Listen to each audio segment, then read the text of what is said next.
네, 오늘 우리에게 주신 하나님의 말씀 함께 보도록 하겠습니다. 로마서 8장 15절부터 17절까지 말씀입니다. 로마서 8장 15절부터 17절까지 말씀입니다. 저 한 절 여러분 한 절 교독하고 마지막 절은 합독하도록 하겠습니다. 너희는 다시 무서워하는 종의 영을 받지 아니하고 양자의 영을 받았으므로 우리가 아빠 아버지라고 부르짖느니라.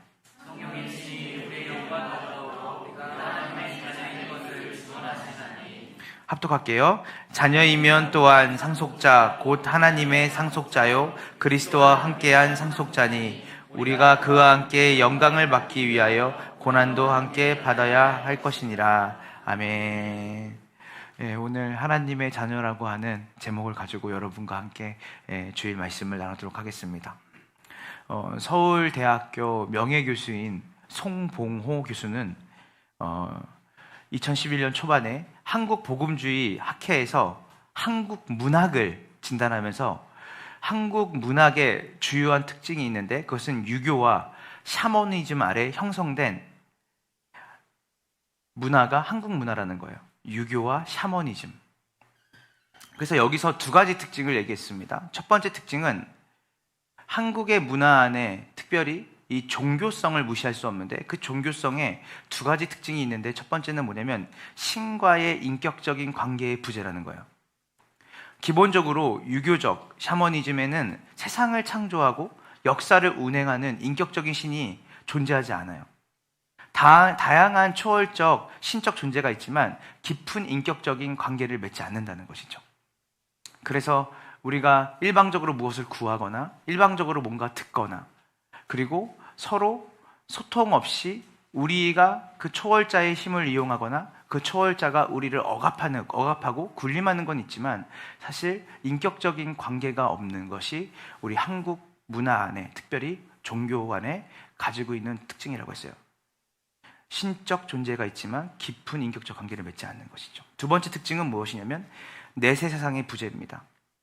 유교적 샤머니즘은 현세의 모든 중심이 놓이죠. 그래서 현세를 떠난 또 다른 세상에 대한 구체적인 이해를 가지고 있지 않아요. 그래서 대부분 한국 종교의 특징은 무엇이냐면 현세적인 복과 현재의 기복적이고 번영적인 복에 초점을 맞춰 있다는 거예요. 그래서 초월자에게 현세의 문제와 필요를 아뢰고 열심과 노력을 다해 성취해가는 형태를 한국 종교 안에, 특별히 한국의 문화 안에 종교가 가장 큰데 그 안에 나타나는 거예요. 그래서 두 가지 특징을 얘기한 것이죠. 첫 번째 특징은 뭐냐면 초월적인 신의 존재를 인식하지만 그 신과는 인격적인 관계를 맺지 않고, 두 번째로는 내세적인 죽고 난 이후에 영원한 나라에 대한 구체적인 정보가 없으니 현세의 복에 초점을 맞추고 살아가는 것이 한국 샤머니즘 유교적 종교의 특징이라고 얘기한 것이죠. 그래서 결과적으로 뭐라고 얘기를 했냐면 송 교수는 인격적 신이 없기에 내면을 살피는 감시자가 없고, 그래서 내 속마음과 겉이 반드시 같아야 할 이유가 없는 데다가 내세가 없어 죄를 벌하는 심판에 대한 두려움도 없기에 오직 이 세상에서의 입신양명만이 중요한 삶의 가치가 되었다고 분석한다 라고 얘기했습니다. 그래서 두 가지 결론이 나오는 거예요. 인격적인 신이 없으니까 내 마음대로 사는 거죠. 내가 원하는 대로. 그리고 내 소원을 이루어주고 성취하는 그 일에만 신의 존재가 필요하기 때문에 내면은 크게 상관없어요. 그 신의 강함과 그 신의 위대함은 내 삶에 얼마나 많은 부와 번영을 현세적으로 주냐에 관심이 있는 거죠. 어쩌면 한국 기독교의 병듦도 여기 있지 않나 싶습니다. 성경이 말하는 하나님의 말씀과 또 하나님의 뜻은 오늘 송봉호 교수가 이 학술에서 이야기했던 이유가 정반대죠. 성경이 말하는 하나님은 우리와 깊은 인격적인 관계를 맺으십니다. 그분은 우리를 자녀라고 부르시고 그분은 우리의 왕이라고 부르시고 우리를 위해 자신의 전부를 아낌없이 내어주시며 지금도 여러분과 인격적인 교제를 나누시는 분인 줄 믿으시길 간절히 소망합니다. 그리고 그분은 단순히 우리를 이 땅에 잠시 잠깐 살아가는 삶에 현세의 복을 주시기 위해 여러분을 구원하신 게 아니에요. 그분은 영원한 하나님 나라에 여러분을 그 백성으로, 그 유업을 받은 자녀로 부르신 줄로 믿습니다. 그래서 잠시 잠깐 살아가는 현세의 복에 우리는 우리의 신앙을 걸지 않죠. 그래서 어떻게 보면 제가 수없이 많이 만나는 청년들, 또 그리고 젊은 친구들, 또 그리고 이런 그리스도인이라고 말하시는 분들이 대부분 이 두 가지를 가지고 신앙생활 하시는 분들이 많았습니다. 그러니까 계속해서 이 땅이 전부인 줄 알고 바벨탑을 쌓는, 그래서 바벨탑을 열심히 잘 쌓게 해주시는 하나님, 내 야망과 내 욕망을, 그리고 어차피 죽으면 끝 아니야? 그래서 결혼도 삶도 자기의 모든 것도 영원과 잇대어 있지 않죠. 지금 잠시 잠깐 내가 사람들이 볼 때 나만 만족하면 좋을 것 같은 일들로 신을 얼마든지 이용하는 종교성을 가지고 있을 수 있다는 거예요. 저는 오늘 이 두 가지의 이 특징을 중에, 또 저는 사실은 두 가지 다 다룰 수 있지만 오늘 첫 번째, 인격적인 신과의 부재에 대해서 저는 송봉호 교수가 얘기했던 것들을 좀 나누고, 여러분들에게 기독교는 이와 전혀 다르다는 것을 좀 여러분에게 설명드리고 싶습니다.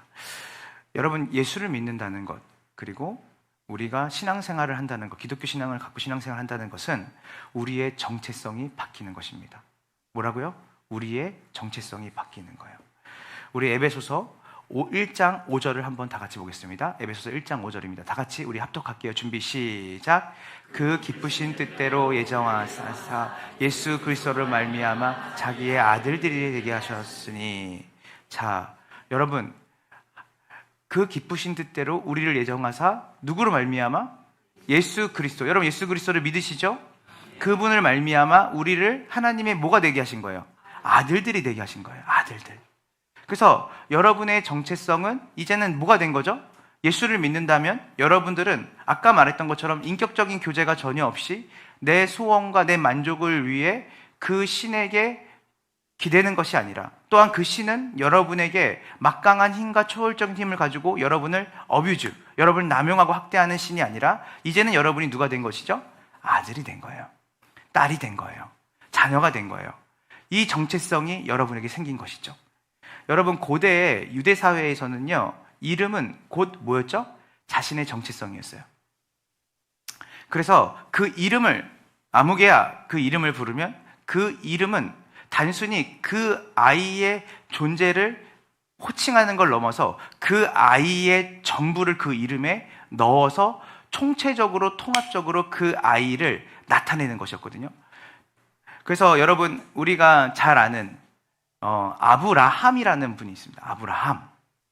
모르셔도 돼요. 그런데 아브라함이라는 분이 있어요.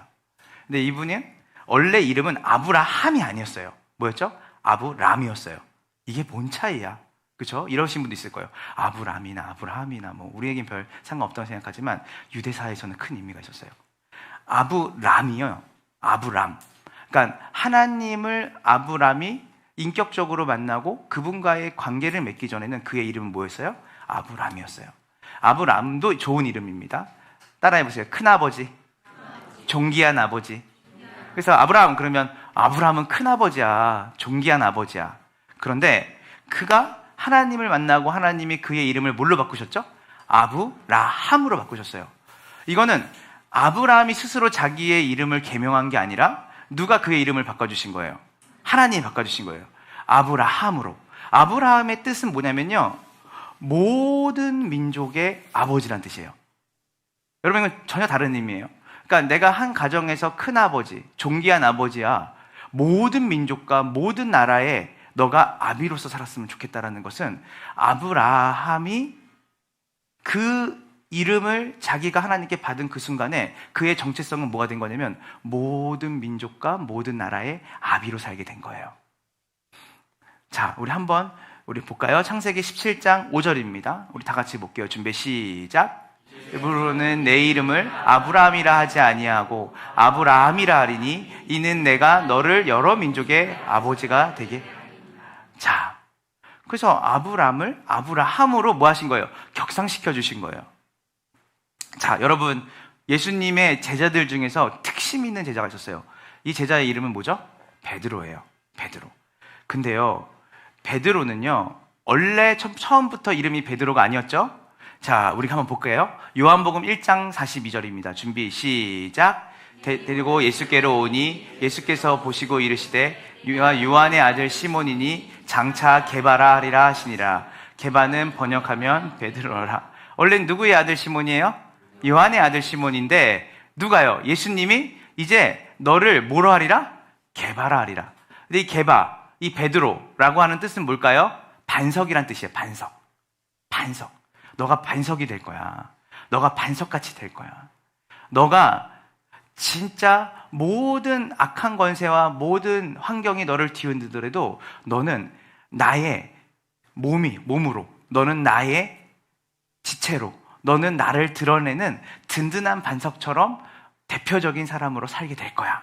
라고 예수님이 요한의 아들 시몬에게 뭘 줬다고요? 베드로라는 이름을 준 거예요. 근데 여러분, 한번 보세요. 아브라함과 우리가 베드로를 봤을 때 이 두 사람에게 이 이름을 주신 게 누구죠? 예, 하나님이시죠. 그렇죠? 하나님, 예수님, 하나님이세요. 그래서 이들이 이 이름을 받았을 때 이들의 삶이 변했을까요? 조금도 변하지 않았죠. 여전히 요한의 아들 시몬은 요한의 아들 시몬이었어요. 뭐만 바뀐 거예요? 이름만 바뀌었어요. 아브람은 여전히 아브라함이 아니라 아브람으로 그의 가족과 그의 삶은 여전히 있어요. 사실 우리가 여기서 많이 혼란스러워하는 것이거든요. 여기서 뭐라 그랬죠? 예수 그리스도를 말미암아 하나님의 뭐가 됐다? 자녀가 됐다고 해요. 아들들이 됐다고요. 딸들이 됐다고 해요. 그런데 우리는 하나님의 아들과 딸처럼 살아요, 안 살아요? 살지 않아요. 마치 베드로하고 아브라함이 그 하나님께서 자신들에게 그 이름을 주셨을 때 그 이름으로 말미암아 자기가 자기의 삶도 그렇게 한 번에 단번에 그 이름에 걸맞게 살아야 되는데 그 이름을 받고 나서도 아브라함은 얼마나 창피한 삶을 살았는지 몰라요. 그죠?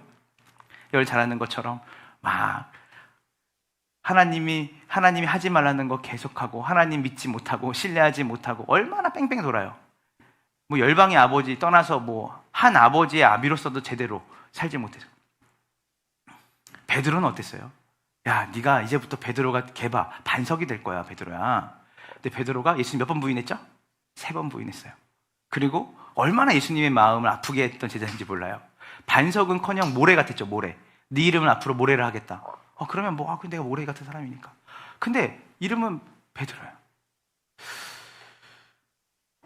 우리는 우리의 존재를 사실은 우리가 정의를 할 때 우리의 삶으로 많이 정의를 하죠. 그리고 우리가 살아온 환경과 또 그리고 우리가 가지고 있는 소유를 정의를 해요. 그러나 성경은 뭐라고 얘기하냐면 여러분들이 하나님을 만난 그 순간부터 여러분에게 하나의 이름이 지어지는데 그것은 뭐냐면 너는 내 딸이고 너는 내 아들이라는 거예요. 제가 지금 이제 그 전도 학교 때문에 이제 한 교회를 계속 가고 있는데 거기 담임 목사님이 굉장히 훌륭하신 분이에요. 그래서 이제 그분하고 이제 강의를 하기 전에 대화를 나눴는데 그분이 이런 이야기를 해요. 우리가 하나님께 정체성을 받은 거죠. 어떤 정체성? 자녀의 정체성을 받고 증인의 정체성을 받았어요. 그분의 증인. 그런데 우리가 뭔가 열심히 해서 증인이 되는 게 아니라 우리가 뭔가 열심히 해서 증인이 되는 게 아니라 우리는 이미 그 정체성을 받은 거예요. 그래서 우리가 열심히 해서 그 정체성을 갖는 게 아니라 누구로 말미암아? 예수님의 은혜로 말미암아 우리가 하나님의 자녀가 된 거예요. 그런데 우리는 이 정체성을 내가 인식하고 살 거냐 아니면 이 정체성을 부인하고 살 거냐라고 하는 선택의 갈림길이 있다는 거예요. 오늘도 여러분들이 예수님을 믿는다면 여러분은 이제 오장석, 우리 이창준 이렇게 살지 않아요. 사실은 하나님은 우리를 당신의 자녀와 아들로 부른다는 거예요. 딸로 부른다는 거예요. 그래서 우리가 하나님의 집에서 그러니까 하나님이라는 분이 온 천지와 만물을 만드신 분이신데 그분의 집에서 나의 위치가 어떨까라고 할 때 여러분은 사실 늘 두려워요. 내가 하나님께 버림받을까 봐 두렵고 때로는 내 자신이 너무나 초라하게 느껴지고 때로는 내 삶이 정말 하나님의 집에 합당한 위치로 있을 수 있는 사람인가? 라는 생각이 있어요. 근데요, 여러분들이 언제 여러분의 존재를 제대로 알 수 있냐면 여러분이 하나님 앞에 인격적으로 나아갈 때예요. 그분만이 여러분의 정체성에 대해서 이야기해 줄 수 있어요. 여러분의 부모도, 여러분의 가까운 지인도, 여러분의 가까운 그 누구도 여러분의 정체성에 대해서 이래라 저라를 말할 수 없어요. 오직 하나님만이 여러분의 이름을, 여러분의 원래 정체성이 무엇인지를 이야기해 줄 수 있는 유일한 분이에요. 왜 그럴까요? 그분이 우리의 참 아버지이기 때문이에요. 그래서 우리가 이렇게 생각해요.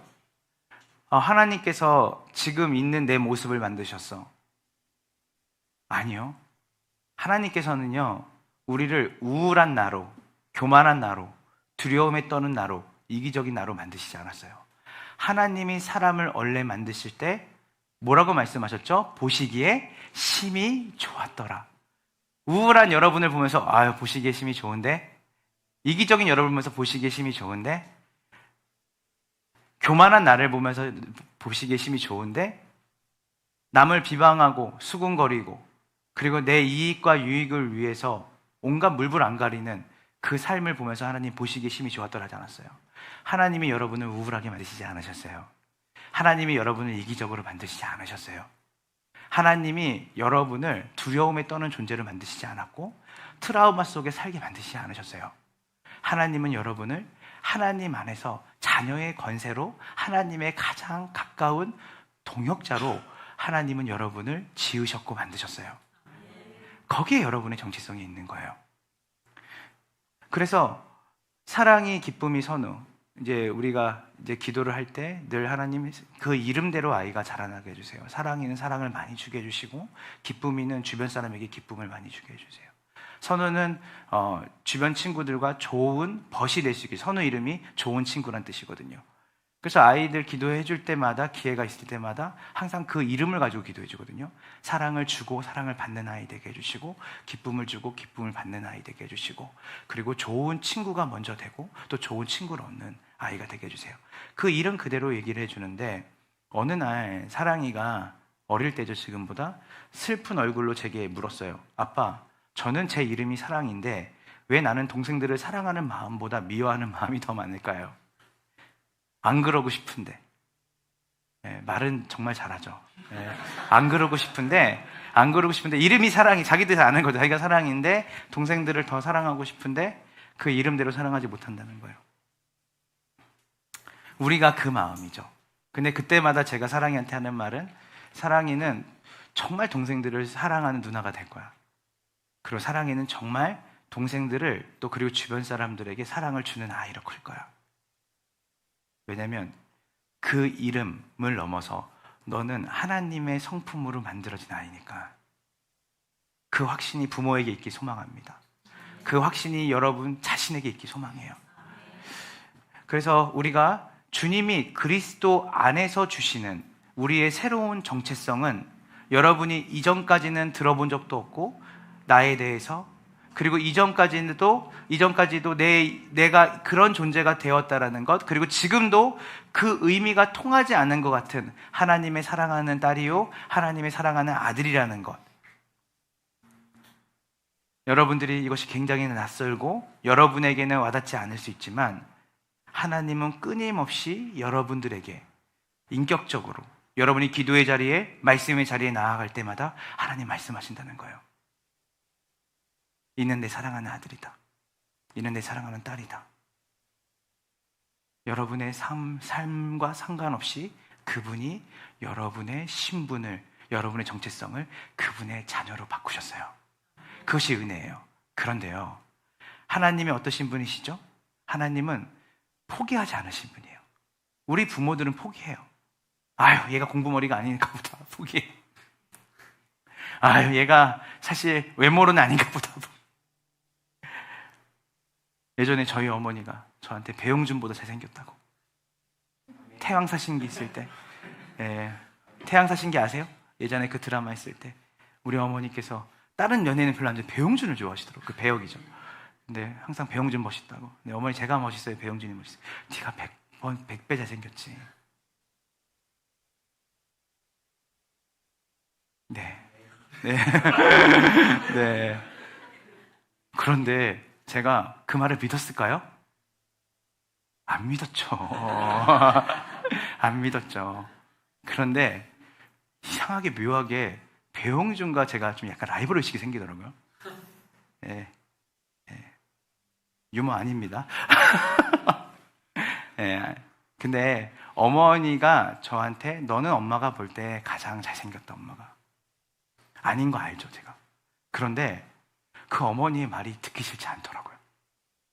그리고 우리 어머니가 아버지가 늘 하는 말씀이 장서가 너는 세계적인 목회자가 될 거야. 하나님이 너를 정말 특별하게 사랑하신다. 저는 그 얘기를 제가 믿었을까요? 믿지 않았어요. 제가 무슨 특별하다고, 제가 무슨 세계적인 목회자다고. 그런데 어머니와 아버지가 끊임없이 저에게 존귀하다고 말하는 거예요. 너는 귀하다라고 말씀하시는 거예요. 근데 그렇게 존귀하고 귀한 사람으로 살아가고 싶고 열심히 사역하고 싶더라고요. 배용준은 아니지만 그래도 신실한 사역자로 살고 싶더라고요. 여러분이 지금 여러분의 정체성이 잘 익숙해지지 않으실 거예요. 괜찮아요. 그런데 하나님께서는 자신의 사랑으로 여러분을 끊임없이 변화시키셔서 여러분이 그 자녀가 되는 그 정체성에 합당한 삶으로 여러분을 빚어가실 거예요. 왜냐하면 우리 부모는 또 그리고 내 주변의 사람들은 나를 포기할 수 있거든요. 인간적인 그 한계가 있기 때문에. 그러나 하나님의 사랑은 우리를 포기하지 않으세요. 그래서 로마서 8장은 얘기하는 거예요. 사망이나 기근이나 적신이나 칼이나 그 모든 것도 그리스도 예수의 사랑 안에서 여러분을 끊을 자가 있다 없다? 없어요. 그래서 그 사랑이 여러분을 하나님의 딸로 아들로 살아가게 하는 힘인 거예요. 그걸 믿으셔야 돼요. 여러분들이 이 정체성을 여러분이 원하든 원치 않든 여러분이 예수를 믿고 그분을 따르겠다고 했다면 여러분은 그 정체성을 이미 가지신 거예요. 그 정체성을 가지고 살 것인지 아니 그 정체성을 부인하고 살 것인지는 여러분의 몫이에요. 그러나 여러분이 그 어떤 선택을 하다 할지라도 하나님께서는 끈질기게 끊임없이 여러분이 낙심된 자리에 여러분의 삶에 실패한 자리에 찾아오셔서 저는 다 끝났어요. 저는 이렇게 살아가도 저는 할 말 없는 사람입니다. 라고 하는 그 자리에서도 네가 얼마나 귀한지 아냐? 네가 얼마나 아름다운지 아냐? 내가 네 삶을 얼마나 귀하게 여기는지 아냐? 일어나라. 그리스도 안에서는 결코 뭐가 없죠? 정죄함이 없어요. 그분 안에 있는 건 뭐냐면 사랑이에요. 그분이 여러분을 위로하시고 격려하세요. 뭐에 근거해서? 하나님과의 깊은 인격적인 자녀와 아버지와의 관계 안에서 위로하시는 거예요. 계시록 2장 17절을 한번 보도록 하겠습니다. 요한계시록 2장 17절입니다. 다 같이 읽겠습니다. 준비 시작. 귀 있는 사람은 성령이 교회들에게 하시는 말씀을 들어라. 내가 이기는 사람에게 감추인 만나를 주고 그에게 흰 돌과 그 돌 위에 쓰인 새 이름을 주리니 받는 사람 외에는 아무도 그것을 알지 못할 것이다. 뭐라 그래요? 어떤 이름을 주신다고요? 새 이름을 주시는 거예요. 여러분에게 이제 새 이름이 있어요. 여러분 남들이 부르는 이름이 아니라 하나님과 여러분만이 아는 그래서 구원은요, 누가 너 구원받았어 못 받았어라고 하는 말도 사실은 객관적으로 할 수 있지만 그 구원이 객관적으로 드러나기까지는 사실은 그 구원, 하나님이 나를 자신의 자녀 삼으셨다라고 하는 놀라운 구원의 은혜는 누구만 알아요? 나와 하나님만 알아요. 누구도 정의할 수 없어요. 너 예수 믿지? 예수 믿는 것 같아. 근데 이 사람 실제로 예수 안 믿을 수 있어요. 겉으로 보는 걸 판단할 수 없어요. 그러나 찬양을 부를 때도 그냥 가만히 있고, 예배를 드리러 올 때도 그냥 비실비실하게 오고, 그리고 이렇게 교회 생활 하는데도 난 잘 모르겠어 라고 사람들이 그렇게 느낄 만큼 사는 사람인데 그 마음에는 그래도 내가 하나님의 아들이지, 그래도 내가 하나님의 딸이지 라고 하는 그 새 이름을 이미 가지고 있다는 것이에요. 첫 번째는 뭐냐면 하나님과의 인격적인 관계를 맺은 우리의 정체성이 우리에게 하나님께서 주신 구원의 첫 번째 선물이라는 거예요. 그리고 두 번째는 뭐냐면 우리가 하나님의 자녀가 될 때 나오는 게 뭘까요? 당연히 환경이 바뀌겠죠? 여러분이 이제 왕의 자녀가 된 거예요. 모든 만물을 다스리시고 통치하시는 하나님의 자녀가 되는 권세를 여러분이 얻었어요. 그러면 이제는 여러분이 어떻게 살까요? 예전에는 여러분들이 그냥 거지처럼 살아도 괜찮았어요. 왜냐하면 죄와 사망의 종로로 타는 분이 여러분이라고 했으니까, 우리라고 했으니까. 그래서 로마서 6장은 우리가 어떤 사람이에요? 죄와 사망의 종로로 타는 사람들이에요. 그러니까 여러분들이 죄를 짓는 것이 당연한 거고요. 여러분들이 죽음을 벌벌 떨면서 기다리는 사람이 여러분이었어요. 여러분의 환경이 그런 환경이에요. 죄를 져서 죄인이 아니라 여러분 안에 죄의 열매를 끊임없이 양산해내는 존재로 여러분이 살아가는 거예요. 그리고 여러분들은 늘 죽음을 두려워하며 살죠. 그런 존재로 여러분들이 그런 환경 속에 원래 사는 사람이에요. 우리가 선교를 말레이시아로 갔을 때, 그때 그 사바라는 섬에 그 난민촌에 갔을 때 그 태어난 아이들을 보고 우리가 깜짝 놀랐죠. 왜 놀랐을까요? 태어난 아이들이 살아가야 하는 환경이 너무 우울한 거예요. 수상 가옥에 살아요. 난민촌인데. 물은 수심 5m, 10m 되는 물 아래에 있고, 이 아이들의 부모는 3D 직종에 다 종사하는 거예요. 다 불법 체류자니까. 그래서 그 말레이시아 정부가 이 험하고 힘든 일을 자기네 자국민들이 하지 않으려고 하니까 주변에 가난한 나라들이 이곳에서 일할 수 있도록 눈을 감아주는 거예요. 근데 그들이 이 영토 안에 들어올 수 없으니까 바다에다가 가옥을 짓고 거기 사는 거예요. 거기 태어난 아이들은 아이디가 없어요. 주민등록증이 없어요. 그래서 그 아이들은 학교도 못 가요. 그 아이들은 병원에 의료보험도 뭐든 아무것도 받을 수 없는 아이로 살아요. 그래서 제가 정말 또 놀랬던 건 하나는, 거기에서 아이들이 5세, 6세가 되면 이렇게 이빨이 없는 거예요. 그러니까 한두 개 이빨이 빠지는 게 아니라 아예 없어요, 이빨이. 그리고 이건 아이들이기 때문에 그 아이들의 이 유치가 빠지는 거겠지. 아니에요. 어른들이고 뭐고 젊은 10대 중반 후반의 그 청소년들도 이빨이 하나도 없어요. 왜냐 했더니 치아 관리를 못하니까 아이들이 이빨이 다 상하는 거예요. 그리고 다 소화불량에 걸려 있어요. 그리고 폭풍이 오거나 비가 많이 와도 이 부모들은 하루 한 끼 먹고 살아가는 그 삶으로 살아가기 때문에 아이들을 뭐 하죠? 방치하고 나가요. 그럼 아이들이 발을 헛디지면 뭐 하냐면 바로 바다에 물에 빠져 죽는 거예요. 그래서 죽는 아이들이 다반사하는 거예요. 근데 여러분, 제가 어느 한 부부를 거기서 만나게 됐는데, 그 부부는요, 딸이 하나예요. 근지옥엽처럼 키우더라고요. 이 딸아이가 아침에 일어나서 이 딸아이에게 가장 건강한 과일과 음식을 먹으려고 그 아빠는 새벽같이 나가서 그 시장에서 장을 봐요. 그리고 이 아이의 한 명을 위해서 여러 언어를 가르치려고 하고, 그리고 이 아이의 입는 옷, 이 아이가 먹는 것, 이 아이가 운동하는 모든 것들을 초등학교 1학년밖에 안 된 아이에게 모든 관심과 사랑을 줘요. 제가 그 난민촌을 보고 오고 그 부부의 얘기와 그 딸을 봤는데 잘 친하게 지낸 부부입니다. 이분 정말 좋은 분이에요. 그런데 너무 비교가 되는 거예요. 그리고 그 딸아이가 자존감이 높아요. 뭐든지 할 수 있다고 생각하더라고요. 그리고 자기가 자기의 삶 속에서 자기가 원하고 그리고 자기가 이루고 싶은 것들을 부모님이 도와줄 거라는 걸 확신하더라고요. 난민촌 아이들은 다 눈치를 보고 숨어 있어요. 우리를 보고. 여러분, 하나님께서 여러분을 죄와 사망이 종노릇하는 그 어둡고 침침한 그 환경에서 여러분을 하나님의 나라의 부요함과 풍성함을 상속받는 자녀로 여러분의 환경을 바꿔놓으셨어요. 정체성만 바뀐 게 아니라 그 정체성을 가진 여러분들이 여러분의 삶에 어떠한 어둡고 침침하고 우울한 상황이라 할지라도 소망을 갖는, 환경을 바꿀 수 있는 능력과 힘을 여러분에게 주신 줄을 믿으시기를 간절히 소망합니다. 우리 로마서 8장 2절 한번 봅시다.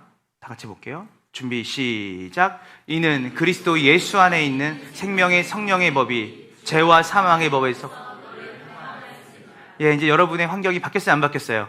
바뀌었죠. 이제는 여러분은 죄와 사망의 법이라고 하는 환경 속에 사는 게 아니라 생명의 성령의 법이 있는 환경 속에 살아가는 사람이 된 겁니다. 믿으십니까? 미국의 저명한 기독교 윤리 신학자인 러셀 무어는 그의 책 입양의 마음이라는 책을 썼어요. 입양의 마음. 입양 아시죠? 입양하는 거. 이분이 이제 입양을 아이들을 많이 했어요. 맨 처음에 아이를 이 부부가 목사 부부가 같이 못해서 아이들의 입양을 많이 했는데 추후에 하나님이 또 주셔가지고 또 아이들을 엄청 많이. 근데 실제로는 자기가 배 아파서 난 아이보다는 사실은 입양한 아이들이 훨씬 많았죠, 이 목사님한테. 근데 이 목사님이 그 입양의 마음에서 자기가 첫째 아이를 입양할 때 어떤 마음으로 입양했는지를 얘기를 해요. 이분이 러시아의 고아원에서 세르게이와 막심이라고 하는 이 두 남자 아이를 입양하셨거든요. 처음에 이 목사님이 했는데, 그 고아원에 딱 갔는데 그 책 내용이 이래요. 배설물이 그대로 있는 잠자리, 얼굴에 파리가 앉아도 비위생적인 음식을 먹어도 그것이 당연한 삶으로 여기던 아이들. 그랬던 아이들이 입양돼서 처음으로 고아원을 벗어나 밖으로 나오자 처음 겪은 환경에 대한 낯설음으로 인해 기겁했다. 배설물이 있어도 누구 하나 기저귀 갈아주지 않는 거예요. 소련 연방이 해체가 되고 그 해체되는 과정 속에서 수많은 어린아이들이, 약자들이, 여자와 노약자들이 돌봄도 없이 자기의 나라에 정착할 수도 없이 부모를 잃고 수많은 아이들이 고아원으로 강제로 다 흩어졌어요. 누가 돌봐주겠어요? 그냥 아이들의 생명을 간신히 이어갈 수 있는 정도의 장치만 해주는 거예요. 그랬더니 러셀 무어가 그래도 가장 열악하고 힘든 아이들을 입양해야겠다는 마음을 갖고 거기 갔는데 그 아이들이 배설물이 있어도 아무도 은혜가 없는 거예요. 우리 막내 성도가 있잖아요, 시아가. 우리 시아 키워보면 다 아시죠? 아이 키워보신 분들은 아이가 좀만 축축하거나 뭔가 배설물이 있으면 아이가 어떻죠? 불편해하잖아요. 근데 이 아이들은 불편하지 않는 거예요. 얼굴에 파리가 와도 우리 손을 막 기겁을 하고 파리라고 막 쫓고 이러는데 이 아이들은 가만히 누워있는 거예요. 비위생적인 음식을 먹어도 더럽다고 하지 않고 그냥 다 먹는 거죠. 그래서 이제 러셀 무어가 여러 복잡한 절차였죠. 미국 시민권자로 그 당시에 그 구소련이 해체되어서 러시아로 막 시작했을 때 나라의 관계가 완전히 이렇게 회복이 되지 않았을 때 갔으니까 여러 비자 문제로 겨우겨우 이 세르게이와 막심이라고 하는 이 아이를 데리고 나오게 된 거예요. 드디어 고아원에서 나와서 나왔는데 이 아이들이 기겁을 하고 우는 거예요. 왜냐하면 단 한 번도 이 창틀 밖의 햇살을 보지 못한 거예요. 아이들이 너무나 낯선 거예요.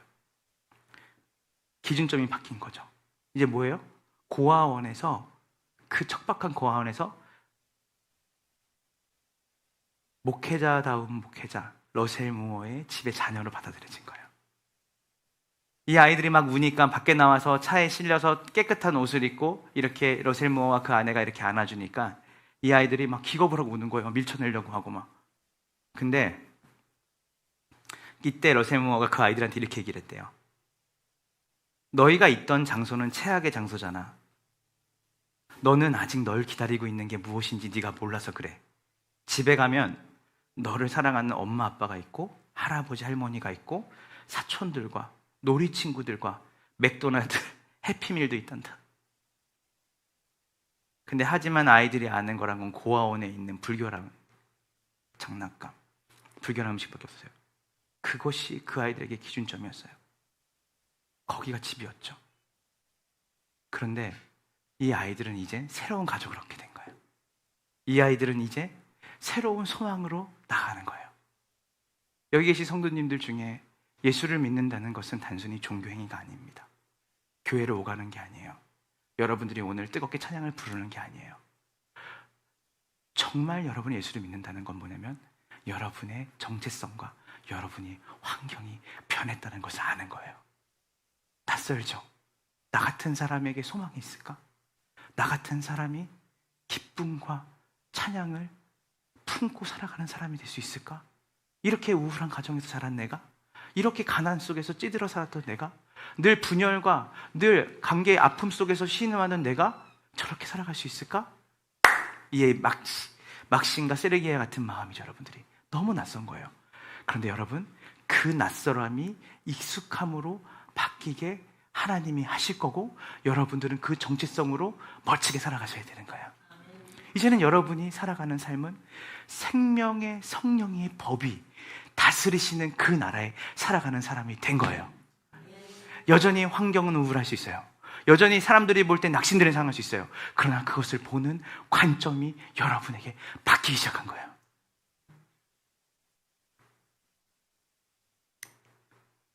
제가 예수를 어릴 때부터 일찍 만나고 믿은 건 아닙니다. 저는 교회는 열심히 다녔죠. 그래서 부모님이 그 교회 안에서 자라는 기쁨과 그 즐거움을 알게 하셨어요. 그러나 구원은 나만 알잖아요, 하나님과. 근데 제가 실제로 이 모든 것들이 퍼즐을 맞히듯이 하나님이 제 구원을 이루신 때가 20대 중반 때였습니다. 가장 힘들고 열악한 상황이었어요. 제 삶에 소망을 내가 품을 수 있을까? 라고 하는 그 시기였어요. 뭘 해먹고 살아야 되나? 아르바이트를 하며 살아야 되나? 집은 너무 열악하고 어렵고 제 주변에 아무도 없는 것 같아서. 그래서 빨리 입신양면할 수 있는 거는 어떤 시험을 쳐서 내가 공무원이 되거나 나 나름대로, 그리고 내가 돈을 닥치는 대로 벌어서 좀 성공하는 거나, 이거밖에 없었어요. 그런데 제가 가장 캄캄하고 어둡고 정말 낙심이 되는 그때 예수님을 만났어요. 그래서 저는 이 얘기를 할 수 있어요. 왜냐하면 제 삶이 예수님을 만나고 제 삶이 180도 바뀌었거든요. 이전에는 여러분 믿거나 말거나인데 어떤 사람들이 저한테 이랬어요. 너는 사람 얼굴 보고 좀 얘기를 해. 제가 항상 눈을 잘 못 쳐다보고 얘기했거든요. 너 항상 이렇게 좀 이렇게 뒤로 주춤하면서 얘기하지 마. 그러니까 늘 사람들이 많은 그 익명성이 보장되는 데서는 언제든지 밝게 하는데 이렇게 둘이 있는 걸 너무 싫어했어요, 제가. 그래서 제가 늘 한 게 나는 1대1이 제일 싫어. 근데 지금은 1대1이 가장 좋거든요. 1대1이 가장 좋아요. 두려운 사람이 많이 없어졌어요. 누구를 만나도 하나님이 내 안에 있다는 걸 믿어요. 내가 그분의 자녀라고 하는 자존감이 있어요. 그래서 제 마음에 어떤 상황과 환경이라고 할지라도 앞에 누군가가 내 앞에 있으면 나도 모르게 위로하는 일을 해요. 격려하는 일을 하는 거예요. 그리고 소망, 절망과 좌절을 얘기하는 때도 있죠, 저도. 그러나 하나님이 내 아버지 되신다라고 하는 그 생각이 좌절과 소망을 품는 시간보다 더 빨리 저에게 와요. 그래서 제 삶은 20대 중반을 기점으로 180도 바뀌었어요. 정체성이 바뀌니 환경도 바뀌더라고요. 환경이 바뀌니 더 내 삶에 하나님이 주신 이 환경을, 이 아름답고 생명이 풍성해지는 것들을 더 누리고 그것을 더 전하는 삶으로 살고 싶은 갈망도 들더라고요. 그래서 함께하는 교회가 시작이 된 겁니다. 그래서 여러분도 다 똑같으시죠? 이제는 육신의 아버지와 형제뿐만이 아니라 여러분들에게 얼마나 많은 할아버지, 할머니가 생기고, 그리고 엄마가 생기고, 이모가 생기고, 동생이 생기고, 형이 생기고, 그리고 여러분에게 아름다운 자녀가 생겼겠어요. 예수님께 그 어미와 그의 형제들이 찾아왔죠. 제 아들이 말했어요. 예수님, 예수님의 형제와 예수님의 어머니가 예수님을 찾아왔습니다. 예수님 뭐라고 말씀하셨죠? 누가 내 형제고 누가 내 어머니냐? 내 뜻대로 행하는 자가 내 형제요, 내 가족이다 그랬어요. 여러분, 우리는 예수님 안에서 가족이에요. 여러분이 새로운 가족이 생긴 거예요. 이전에는 혈육적인 가족만 생각했다면 이젠 여러분은 혈육적인 가족을 포함해서 더 넓은 가족 공동체를 갖게 된 거예요. 우리는 옆을 보면서도 여기 내 가족이구나, 내 지체구나. 제가 힘들고 어려울 때 번뜩 내가 지금 맡겨진 일들은 누가 하면 좋을까 하는데 많더라고요. 아, 이분한테 부탁하면 되겠다. 이분이 어저께 우리 설립 예배 드렸는데 김관선 목사님이 나가면서 뭐라는지 알아요? 야! 내가 500명이야, 성도가. 예, 이분은 항상 이래요. 그러니까 본인한테는 굉장히 야박하죠, 이분이. 뭐라냐면 필요한 거 다 말해라, 나한테. 내가 다 들어줄게. 그리고 어제 카톡도 뭐냐면 내가 감이 왔다, 감이. 너 잘 될 거다. 내가 촉감이 있다. 잘 될, 봐라, 두고 봐라, 너 잘 될 거다. 그리고 너 필요한 거, 어려운 거 있을 때마다 나 이용해라.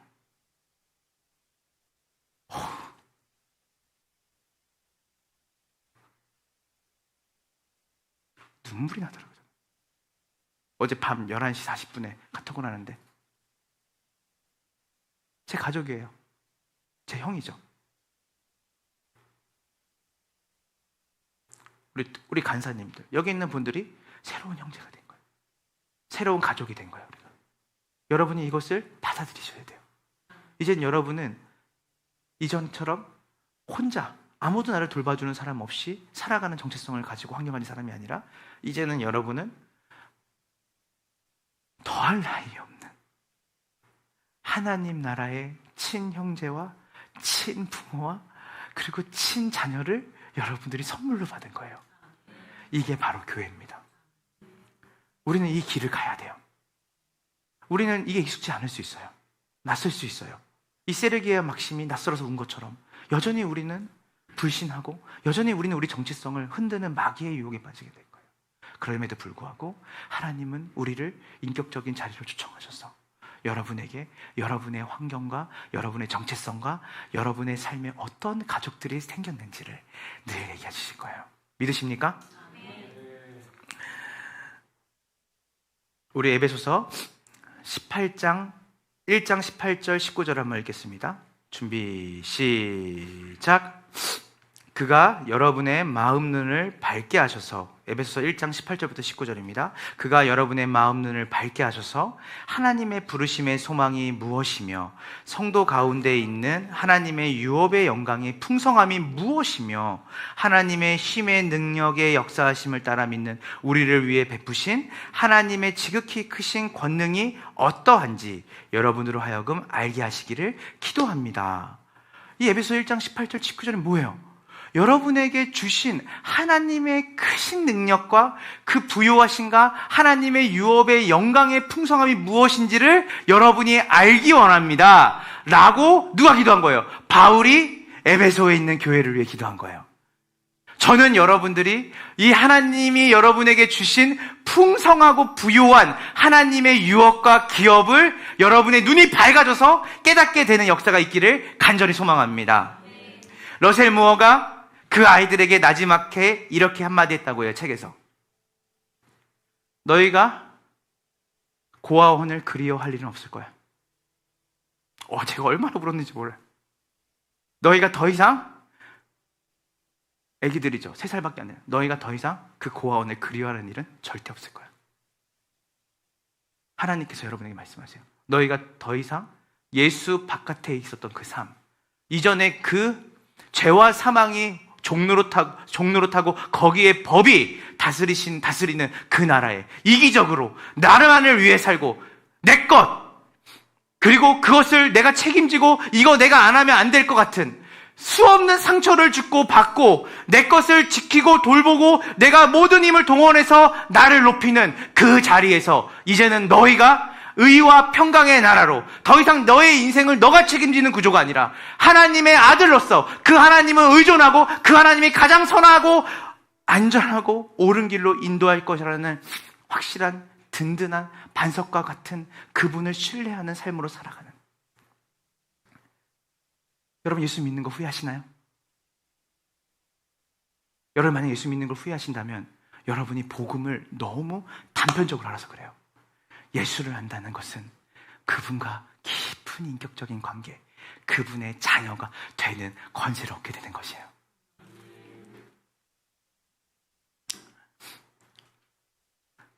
이제 말씀을 마무리를 하려고 합니다.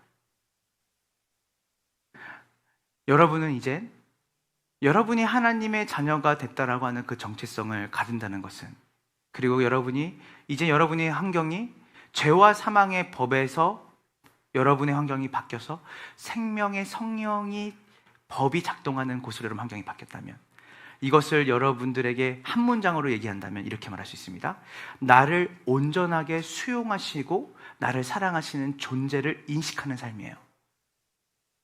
여러분의 존재를, 여러분의 생명을 있는 그대로 받아주시고 여러분을 귀하게 여기는 분을 여러분이 만나게 된 거예요. 러셀 무어는 이렇게 회고합니다. 우리 아이들을 데려온 고아원에 문제가 많았지만 그 중에서 가장 오싹했던 것은 정적이었대요. 정적 아시죠? 아무 소리도 안 들리는 거.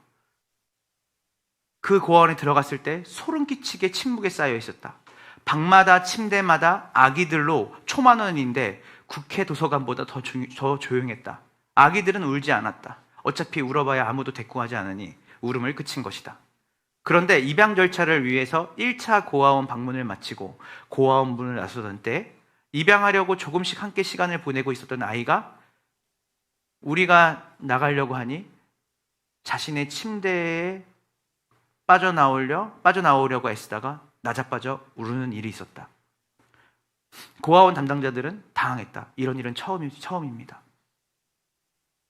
아이는 자신이 우는 소리를 우리가 들으라고 더 크게 울었다. 더는 어둠 속에 홀로 남고 싶지 않았던 것이라고.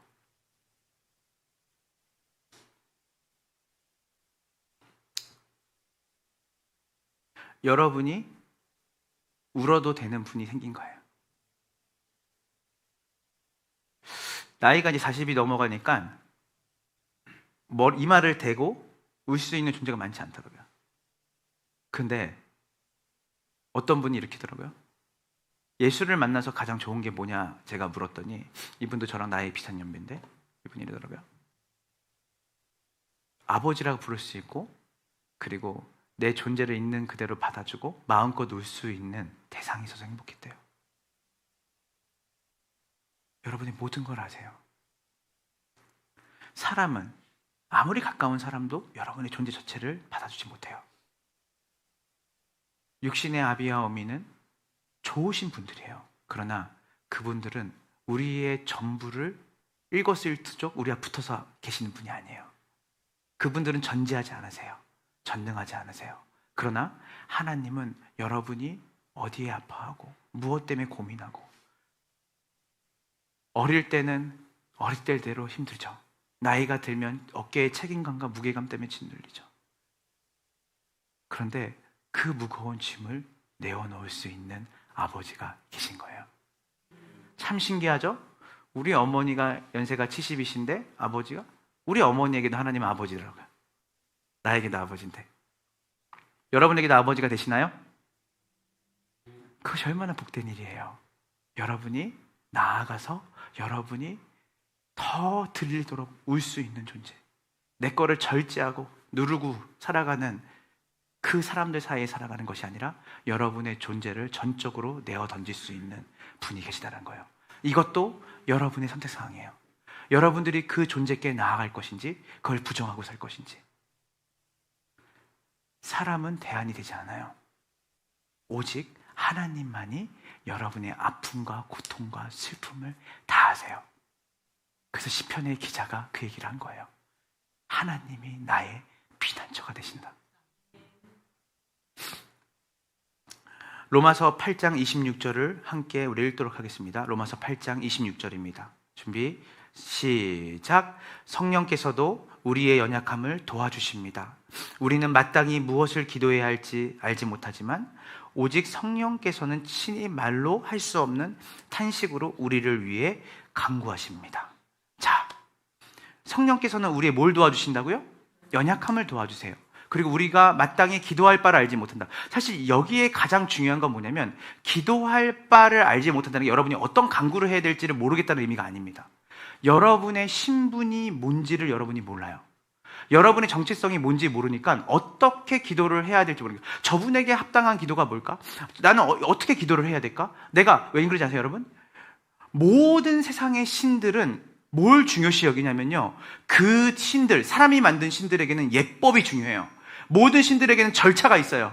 엄청 복잡한 절차가 있어요. 그리고 그 신들에게 조금이라도 누를 끼치면 안 돼요. 어쩌면 우리는 하나님께 기도할 때 왜 우리는 일상에서 기도하지 못할까요? 왜 우리는 걸어가면서 기도하지 못할까요? 왜 우리는 어렵고 힘들 때 하나님께 바로 기도해야 된다는 생각 못하고 다음 주에 교회 가면 기도해야겠다는 생각을 할까요? 여기서 뭐라고 말하죠?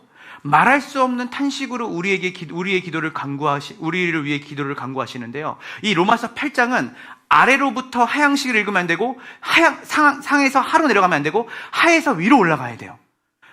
그 로마서 8장 15절 17절 한번 다 같이 볼게요. 로마서 8장 15절 17절 이겁니다. 어떻게 우리에게 말할 수 없는 탄식으로 기도를 하게 하시냐면 뭘 깨닫게 하시는지 잘 보세요. 준비 시작. 여러분은 다시 두려움에 이르게 하는 종의 영을 받지 않고 양자의 영을 받았습니다. 우리는 그 영으로 아바 아버지라고 부릅니다. 성령은 친히 뭐 하세요? 말할 수 없는 탄식으로 우리의 영과 더불어 우리가 누구임을, 우리가 자녀이면 또한 상속자입니다. 우리가 그리스도와 함께 영광을 받기 위해 그분과 더불어 고난을 받으면 우리는 하나님의 상속자요 그리스도와 함께 상속자가 됩니다. 아멘이죠. 성령이 말할 수 없는 탄식으로 우리에게 말하는 건 뭐냐면 너가 이제는 하나님을 아바 아버지라고 부를 수 있는 사람이 있다는 거예요. 너가 자녀라는 거예요. 정말 자유롭지 않아요? 내가 책임져야 될 모든 것들이 마지막 최종 꼭지점은 자잖아요. 가장이잖아요. 엄마잖아요. 그리고 앞으로 살면서 여러분들이 항상 나이가 먹을수록 절정으로 가는 건 뭐냐면 모든 책임과 모든 의무를 여러분이 최정점에서 책임져야 되는 구조 아닙니까? 인생이라는 게. 그런데 성령께서 뭘 알려주시냐면 네가 네 인생과 네 가정과 이 교회와 네 삶의 책임자, 네 인생의 가장이 너가 아니다. 너는 자녀야. 자녀는 돌봄을 받아야지. 네 인생의 진짜 부모는 하나님이야. 성령이 여러분에게 그것을 깨닫게 해주시는 거예요. 그래서 자유함이 생기는 거예요. 소망이 생기는 거예요. 내가 이런 아빠를 뒀지. 내가 예수 그리스도의 십자가로 말미암아 내가 이제 하나님의 자녀가 됐지. 내 안에 계신 성령께서 그것을 계속 증언하는 거야. 얘야 정신 차려라. 얘야 빨리 일어나라. 얘야 소망을 가져라. 누가요? 하나님이 우리가 기도의 자리에 나아갈 때 그걸 깨닫게 하시는 거예요. 이 사랑을 받는 사람들, 이것을 늘 경험하고 확인하는 사람들, 이 사람들에겐 당연히 환경의 변화가 있죠. 여러분, 건강한 사랑을 받고 자란 부모, 제가 말한 거는 건강한 사랑입니다. 비틀어진 사랑도 있으니까. 건강한 사랑을 받고 자란 아이들은요, 이기적이지 않죠. 건강한 사랑을 받고 자란 아이들은 밝겠죠. 건강한 사랑을 받고 자란 아이는 정말 세상의 빛과 소금으로 살아가게 되겠죠. 비틀어진 사랑은 이기적을 만들죠. 비틀어진 사랑은 이 아이가 자기의 삶에 자기의 것을 최대한 많이 갖고 그것을 소비하는 것에 그 아이를 자라나게 하겠죠. 그래서 우리는 부모의 책임을 늘 막중하게 갖고 살아가잖아요. 근데 여러분, 오늘 하나님이라는 분이 하나님이라는 분이 자신의 전부를 내어주기까지 우리를 사랑하시고 지금 우리의 존재 전체를 바른 사랑으로 우리를 계속해서 안고 계세요. 여러분, 사람은 인풋된 대로 아웃풋이 되죠. 이어령이라는 분이 이렇게 말했어요. 우리는 반면교사는 없다고 했어요. 반면교사. 여러분 이렇잖아요. 그래도 이걸 반면교사로 삼아서. 아니요. 반면교사는 없습니다. 사람은 죄인이에요. 그래서 악한 것을 보면 나는 저 위치 가면 안 할 거야. 하지만 그 악한 것을 하게 돼요. 오히려 그 봤던 것을 교묘하게 기술로 그 일들을 해나가기 시작해요. 우리는 우리를 너무나 자신하면 안 돼요. 그래서 끊임없이 성경은 우리에게 뭐라고 말하냐면 하나님과 동행하라는 거예요. 성령으로 충만케 되라는 거예요. 그건 이렇게 말할 수 있어요. 너희가 비틀어진 사랑에 기대지 말고 이 바른 사랑으로 계속해서 그 너의 인생을 영위해 나가라는 거예요. 하나님의 사랑, 자기를 내어주는 사랑, 끊임없이 우리가 잘 되기를 원하고 우리를 통하여서 수많은 사람들에게 하나님의 바른 사랑이 전해지기를 원하는 하나님의 아름다운 사랑을 하나님이 여러분이 기도하는 자리에, 예배를 드리는 자리에 늘 확인시켜 주신다는 거예요. 이것을 인풋을 받아야 돼요. 여러분이 이 인풋을 받아야 뭐가 나오죠? 아웃풋이 나와요. 그래서 경건생활과 신앙생활은 이벤트가 될 수 없어요. 여러분이 이 시간에 누군가가 여러분을 끼안아주고 사랑한다고 말하는 것이 중요한 게 아니라 지속적으로 이 사랑을 경험해야 돼요. 지속적으로 이 사랑을 경험해야 돼요. 인간은 불완전해요. 그렇기 때문에 하나님의 사랑으로 달려가야 돼요. 그리고 그 하나님의 사랑으로 충만한 교회가 되어야 돼요. 그래야 우리가 가진 보잘것없는 사랑이 아니라 그분이 주시는 건강한 사랑으로 우리 주변을 품을 수 있어요.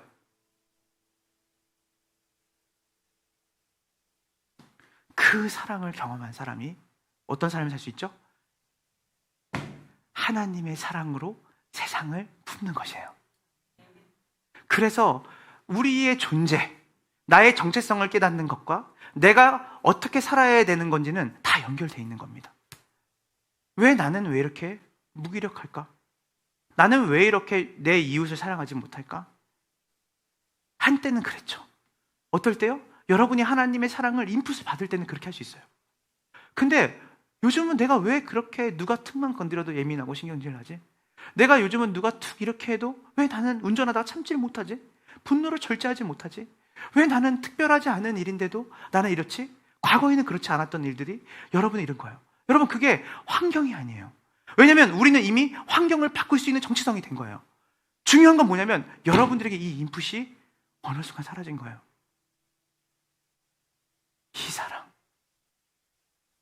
자신의 전부를 내어줘서 우리를 살리신 그 사랑, 그리고 창조주가 피조물을 자신의 자녀로 삼으시는 그 놀라우신 사랑이 여러분의 삶 가운데 종교로서가 아니라 실제적으로 여러분과의 인격적인 관계에서 경험된 것이 언제입니까?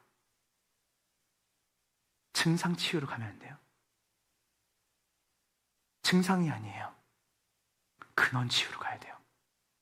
이 근원, 이 중심, 여러분과 하나님과의 깊은 인격적인 관계에서 오는 그분의 사랑을 경험하는 그 근원이 회복이 되지 않으면 우리의 삶에 얼마나 우리가 초라한 열매를 갖고 왕자가 됐지만 거지로 사는 그 삶을 살게 되겠습니까? 말씀을 마칩니다. 제가 한 목사님들이 하는 기도 리더십 모임을 갔어요. 근데 거기 갔는데 한 분이 이 얘기를 하셨어요. 그분이 이제 이름만 딱 말하면 알만한 분이신데 이분이 이랬어요. 세상에 온갖 미디어 매체가 이렇게 얘기를 한대요. 온갖 미디어 매체가, 여러분이 페이스북을 틀든 SNS를 틀든 여러분들이 유튜브를 틀든 다 뭐라고 말하냐면 이렇게 말한대요. 넌 고아야. 넌 고아야. 넌 고아라고. 먹방도 말하는 거래요. 넌 고아야. 세상은 여러분에게 말한대요. 넌 고아야. 네 인생 네가 책임지고 네가 어떻게 해서라도 네 인생 돌봐야 돼. 넌 고아니까. 그런 성경은 말하죠. 우리가 고아가 아니라고 해요. 여러분 고아가 아니에요. 여러분 하나님의 자녀예요. 그래서 그분이 이렇게 말씀하셨어요. 세상이 말한대요. 너의 진짜 아버지 안 오신다. 아무리 기다려도. 모든 상담학자들이 얘기하죠. 모든 가장 두려워하고 무서워하는 게 뭔지 아세요? 유기라고 그러더라고요. 유기. 유기견 아시죠? 버림받는 거래요. 그래서 세상이 우리에게 그 얘기를 하는 거예요. 네가 기다리는 진짜 하나님 아버지 예수 그리스도 오지 않는다. 그분 널 버리셨어.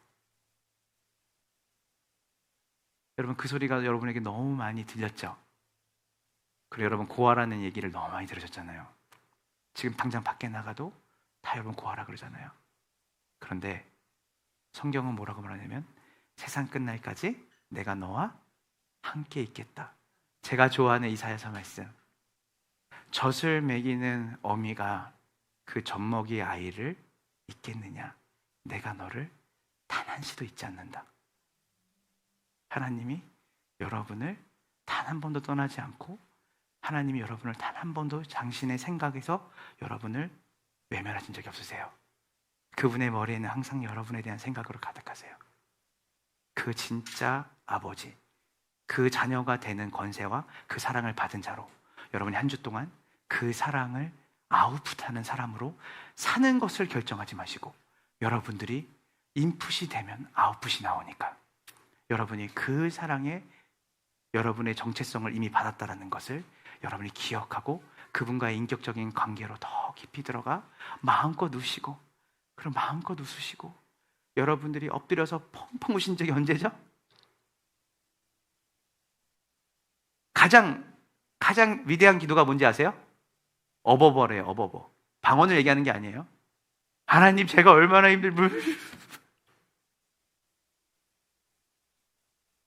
한마디가 들리니까 내가 다 안다. 내가 너 다 안다. 네가 어떻게 사는지 알고, 네가 뭘 버티고 있는지 알고, 뭘 고민하는지 알고, 너의 바뀌지 않는 그 성품, 너의 바뀌지 않는 그 인품, 또 네가 기대고 소망하는 대로 살지 못하는 거, 그리고 돈 문제, 명예 문제, 권력 문제, 관계 문제 다 안다. 그러니까 뭐예요? 말하다가 다 안 되니까 얘기 안 하고 그냥 눈물이 나고 가슴이 벅차서 어버버하는 거예요. 그 존재께 나아가세요. 새롭고 상길되신 예수께서 그 길을 여러분에게 여셨어요. 이제는 여러분은 예수 그리스도로 말미암아 하나님을 아바 아버지라고 부를 수 있는 권세를 가지시고 정체성을 가지시고 환경을 가지신 분이 되셨다는 것을 믿으시기를 간절히 소망합니다. 한 주 동안 그 사랑 앞에 여러분들이 머무르고 그 사랑 앞에 머무르는 자로서의 삶이 여러분을 통해 이웃들에게, 여러분의 가까운 친인척들에게, 지인들에게 여러분의 삶의 터전에서 전해지기를 예수 그리스도의 이름으로 간절히 축원합니다. 우리 함께 찬양하고 기도하고 나가겠습니다.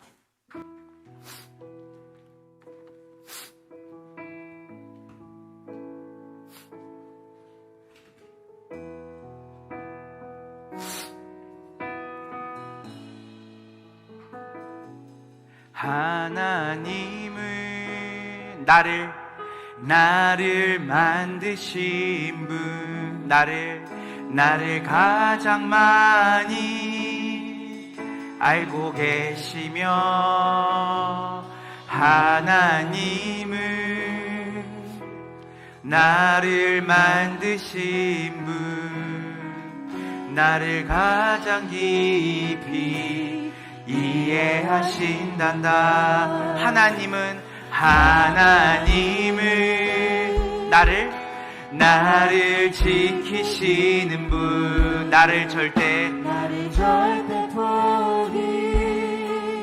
포기하지 않으며, 하나님은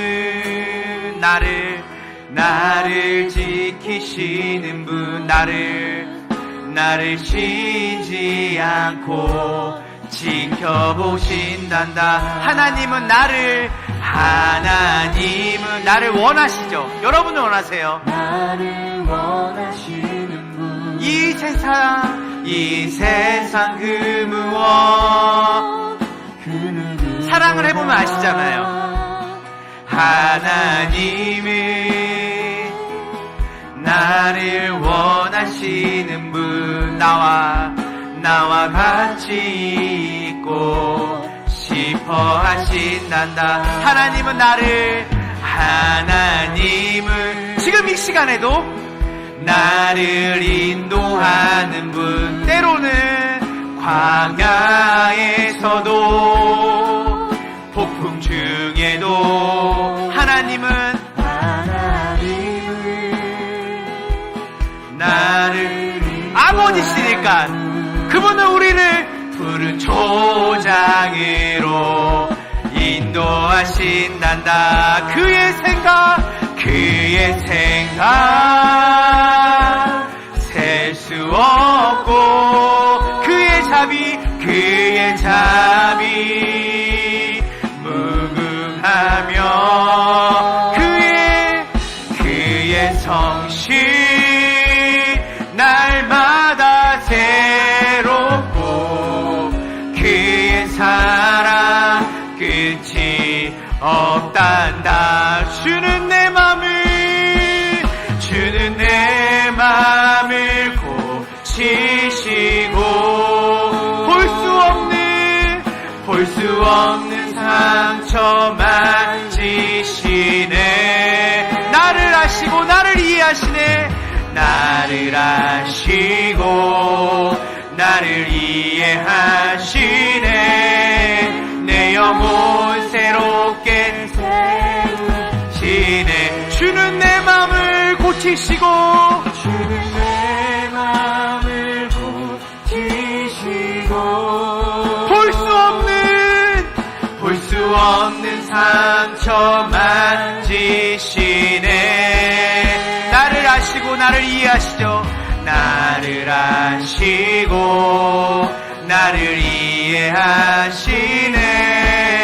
내 영혼 새롭게 세우시네.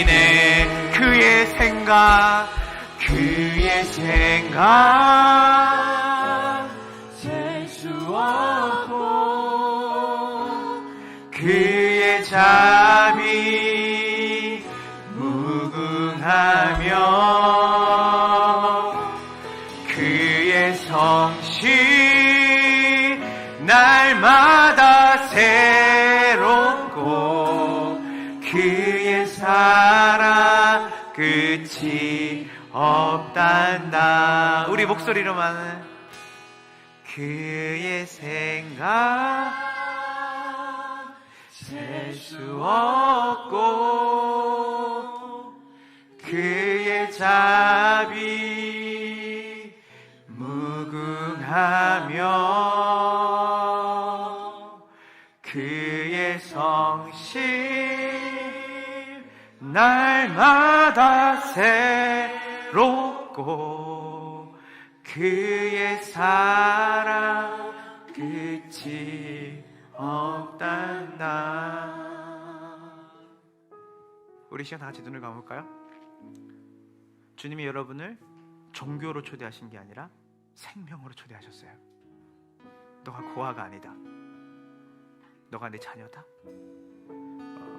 사람에게 기대지 말아라. 너가 나에게 인풋을 받아라. 그 사람에게 인풋 받으려고 하지 말아라. 그 사람에게 공급받으려고 하지 말아라. 나만이 그 온전한 사랑을 줄 수 있다.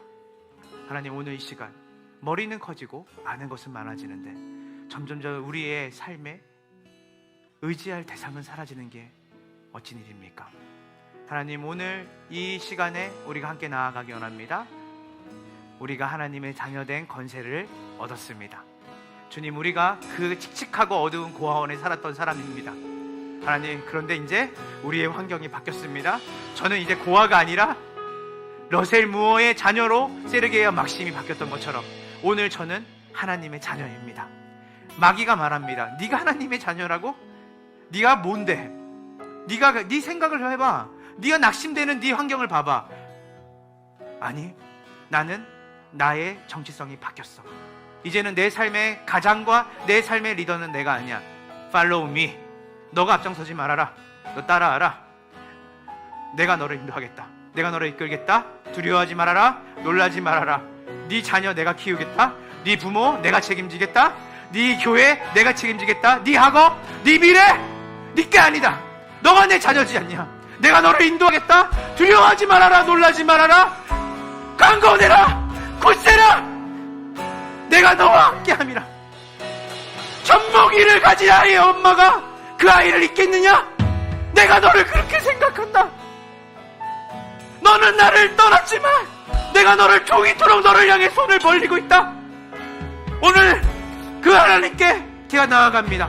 주님, 제가 그 아버지 앞에 돌아갑니다.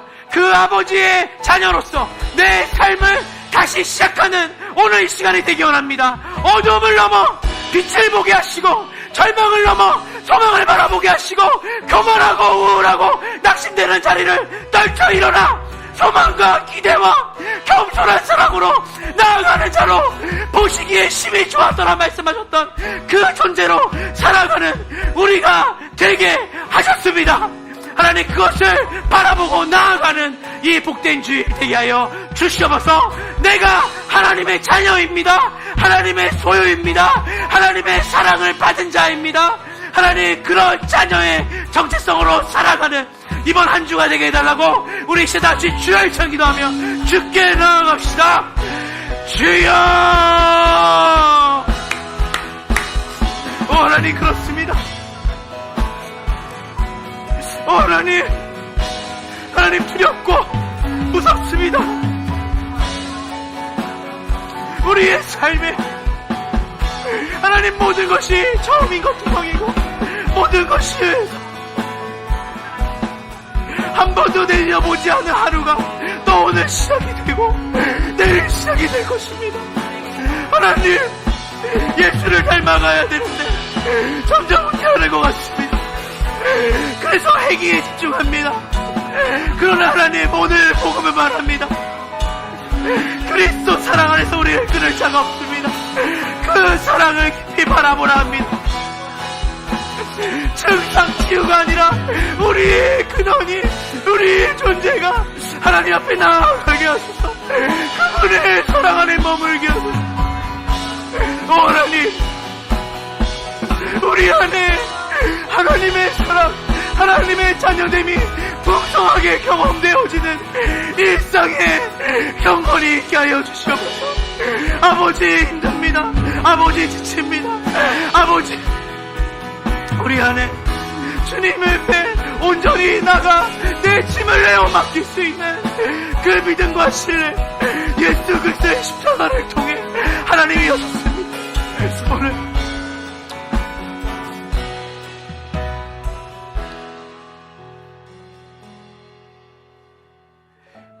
우리 이 시간, 우리 한 가지 마지막으로 기도할 텐데 다 눈을 감으시고 잠잠하게 기도하겠습니다.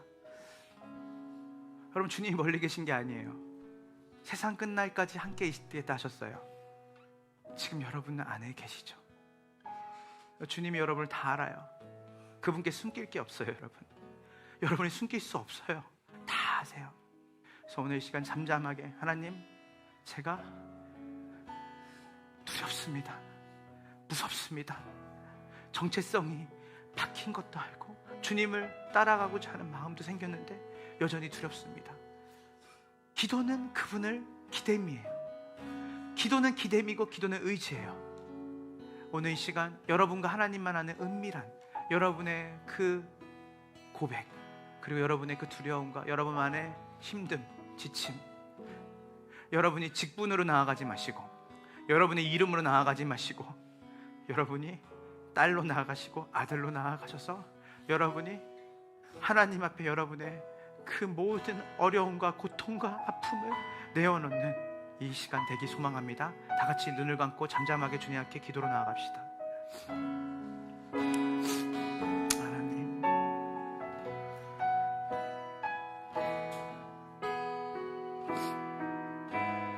도와주십시오.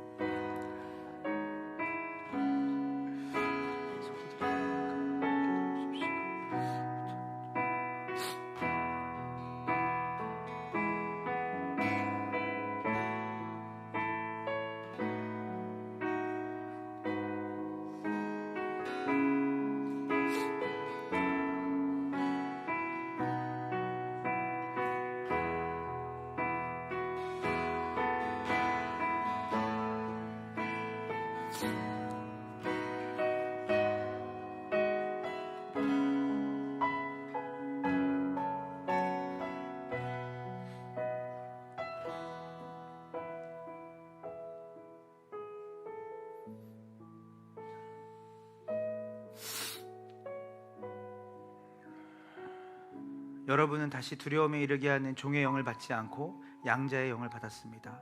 우리는 그 영으로 아바, 아버지라 부릅니다. 성령은 친히 우리의 영과 더불어 우리가 하나님의 자녀임을 증언합니다. 우리가 자녀이면 또한 그 나라의 상속자입니다. 우리가 그리스도와 함께 영광을 받기 위해 그분과 더불어 고난을 받으며 우리는 하나님의 상속자요 그리스도와 함께 상속자가 됩니다. 성령께서도 우리의 연약함을 도와주십니다. 우리는 마땅히 무엇을 기도해야 할지 알지 못하지만 오직 성령께서 친히 말로 할 수 없는 탄식으로 우리를 위해 간구하십니다. 지금은 우리 구주 예수 그리스도의 은혜와 아버지 하나님의 크신 사랑과 성령 하나님의 교통하심이 하나님의 자녀가 됨을 확신하고 그 아버지 되신 하나님의 품에서 그분의 사랑을 누리며 그것을 풍성하게 전하기를 결단하고 소망하는 함께하는 교회의 모든 성도들의 삶 가운데 지금으로부터 영원까지 함께 있을지어다.